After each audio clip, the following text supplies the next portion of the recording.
Publicly, authorities haven't really explained what evidence led to them to conclude the crime was premeditated. They haven't released a detailed account of the incident. If you're gonna try to accuse somebody of murder and it's like say this is premeditated, like at least give some evidence out on this and try to convict the person. But like, no, you haven't released anything yet. Oh, what's up?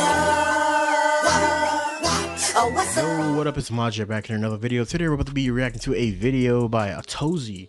The video is gonna be on TikTok influencer facing death by firing squad. What the what could an influencer do that was so bad that she's facing death by a firing squad? Did she kill somebody? Did she?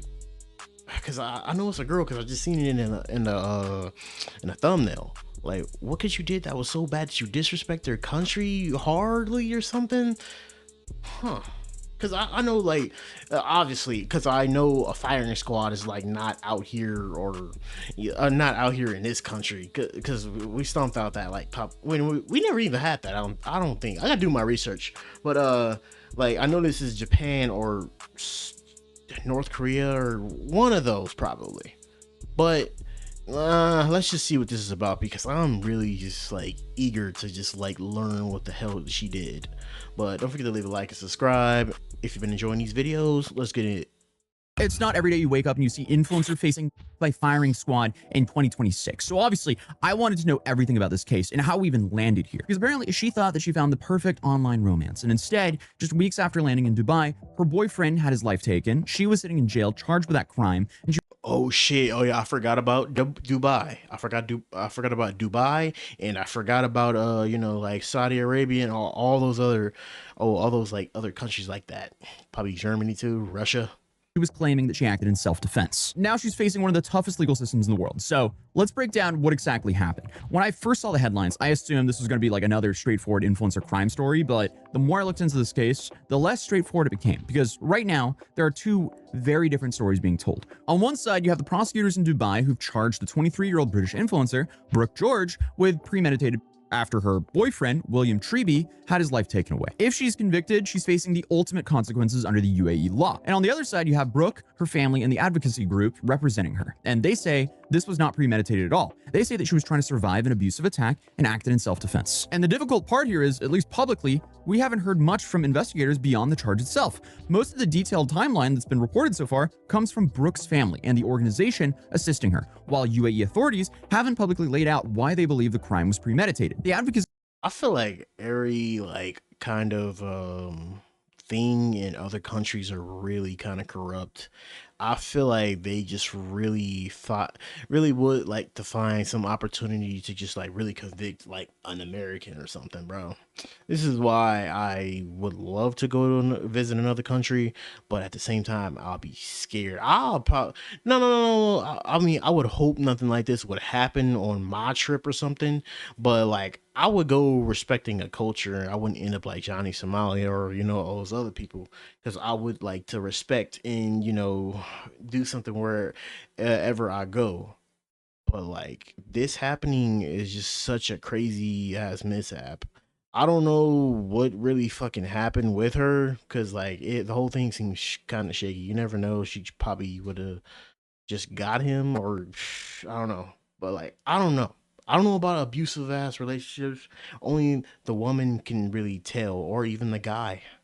group is called DÄTAINED in Dubai, and they say their mission is to help foreigners in the UAE legal system and to campaign for fair treatment. So they obviously think that Brooke is not getting fair treatment. And throughout this video, I'm going to be very careful to, separate what's being confirmed and what's being alleged. So with all that out of the way, let's start from the beginning. So you have Brooke George, who's a 23-year-old from Gravesend, Kent, who built a following on TikTok and Instagram by posting lifestyle content, travel photos, and snapshots of, I guess, what looked like a pretty normal life. Before that, she reportedly worked at John Lewis, and from the outside, nothing really seemed like she'd find herself at the center of an international criminal case. But earlier this year, she met 26-year-old William Treby online, and according to multiple reports, the two connected through Facebook, quickly started talking, and before long, what began as an online relationship turned into plans to see each other in person. Treby had been living and working in Dubai, and Brooke eventually flew out to visit him. Her daughter, Brooke, she's only 23, she's very naive. She met this guy on Facebook dating.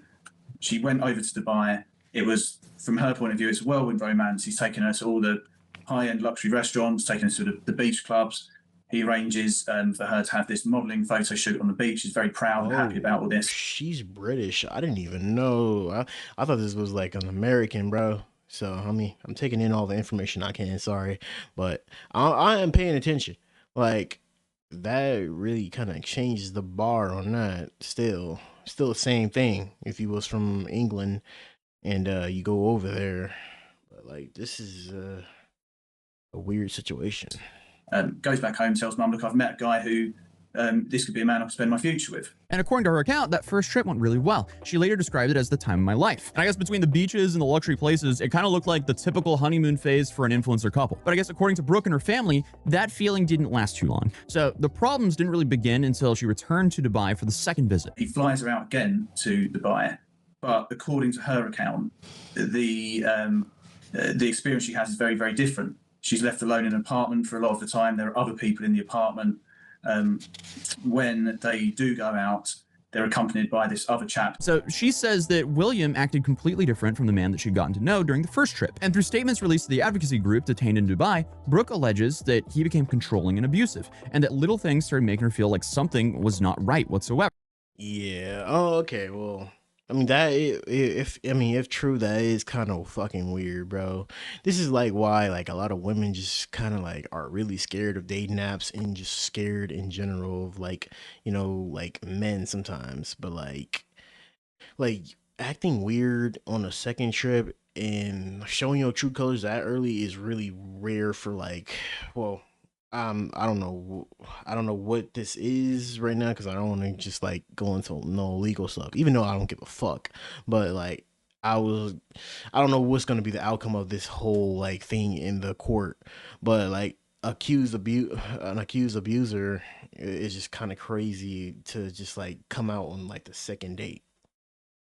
So one of the biggest red flags was apparently discovering that he'd only booked her a one-way ticket to Dubai. Uh-oh, that's not a good sign. Brooke's family also claims that she realized that he had her passport, making it way harder for her to just simply leave and fly home whenever she wanted. And again, these are allegations that haven't been proven in court, but they're central to Brooke's account of what happened next. So her mother says that she noticed a change almost immediately. During Brooke's first visit, she sounded excited and happy whenever they spoke, but on the second trip, those phone calls became very different. According to her mother, Brooke was quieter than usual and seemed very anxious. She also said that her daughter kept insisting that everything was fine, but she could tell something had changed. Then came a phone call that, looking back, has become one of the most important parts of the family's story. So her mother says that Brooke was crying uncontrollably. She sounded terrified and repeatedly said that she wanted to come home. She also says that she could see one of Brooke's eyes was swollen and beginning to close. And around the same time, Detained in Dubai said Brooke had started telling friends that things weren't right. See, this is why you kind of like got to get like evidence of everything together before anything crazy really happens, bro.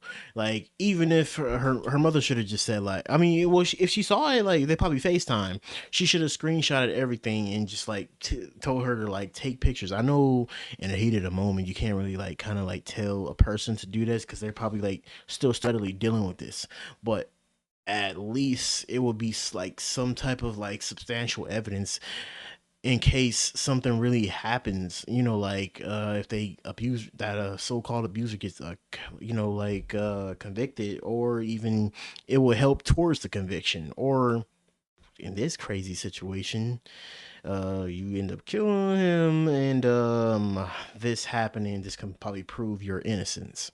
And that she needed to get out of Dubai. So the organization also said that Brooke became concerned that she had been lured there under false pretenses, though there's been no public evidence released by investigators supporting this claim. So I mean, regardless of whatever was happening behind closed doors, it's clear that, at least at this point, the relationship Brooke had described as the time of her life was, at least according to her account, pretty much over. And now she wanted to escape. Then came the night that changed both of their lives forever. So the two went out together the evening to McCafferty's bar in Jumeirah village. Brooke alleges that after William had been drinking, an argument broke out and he became violent on the drive back to the apartment. Brooke claims that the assault continued once they got home. And at some point, she says that she decided she needed to leave Dubai altogether. And Brooke managed to arrange a flight back to London with the help of her friends. But there was one major problem. She still needed her passport. They say that she returned to the apartment to collect it, believing that she could just grab grab her stuff and head straight to the airport. But what happened next is obviously the main part of this entire case, because Brooke says that she was crying, begging for a passport to be returned, when William allegedly attacked her again. She claims that she was punched repeatedly, feared for her life, and reached for a kitchen knife that was within arm's reach. And William then lost his life after being stabbed. But the question is, why? Brooke says she acted in self-defense because she believed that she was in danger. Dubai prosecutors, however, have charged her with premeditated,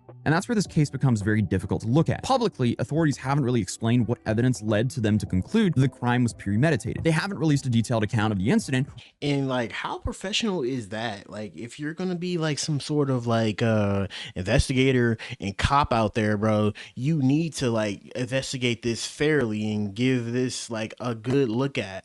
If you're gonna try to if you're gonna accuse somebody of murder and it's like say this is premeditated, like at least give some evidence out on this and, you know, try to convict the person.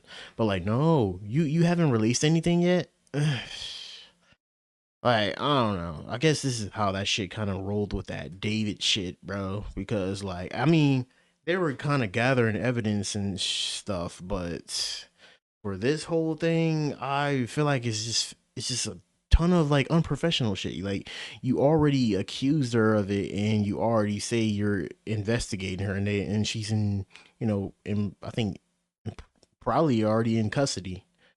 Well, not probably. She is in custody.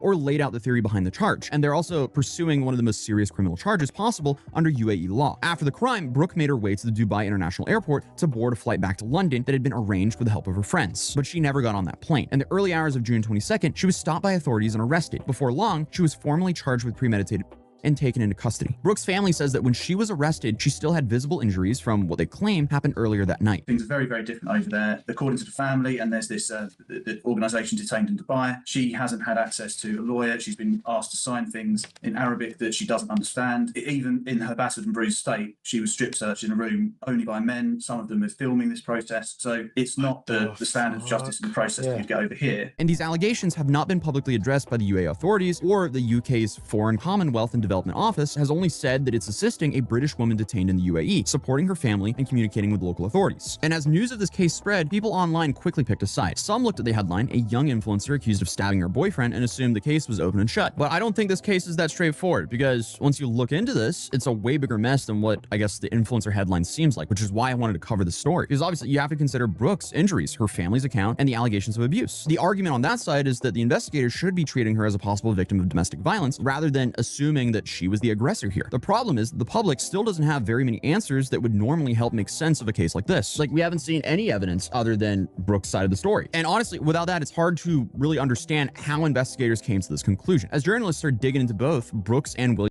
Honestly, indeed is I say indeed. Who the fuck am I? But sorry. Bro, honestly, bro, it's really disrespectful for like them to strip search a person, especially a woman, and have a ton of men in there and like filming her. Like, I just really want to know, why aren't they like treating this situation like really serious as it can be? You accused her, you think you got all this like thing set up, but like, where's all the evidence? Where's all the evidence that could have just like been to this? Like, normally, like, investigators got pictures, you got like a whole ton of like stuff, to back up that claim, but like, we don't see nothing. And honestly, getting her to sign like a whole bunch of stuff in Arabic and not having like some sort of translator on deck to like explain what she's going to be going through. Like, what? See, this is why it's just crazy to just go to another country. It's scary, bro. It's scary. I know everybody would be just like, oh, all you have to do is not commit murder, but you just never know what the hell can just happen. We don't know what's going to be happening in the future. We don't know if we go on a trip and something going to happen between some person. I mean, what she claimed was like they went on a trip and she literally started to get abuse on like the second trip and like her second day meeting this person, bro. And that's really weird, rare and weird at the same time.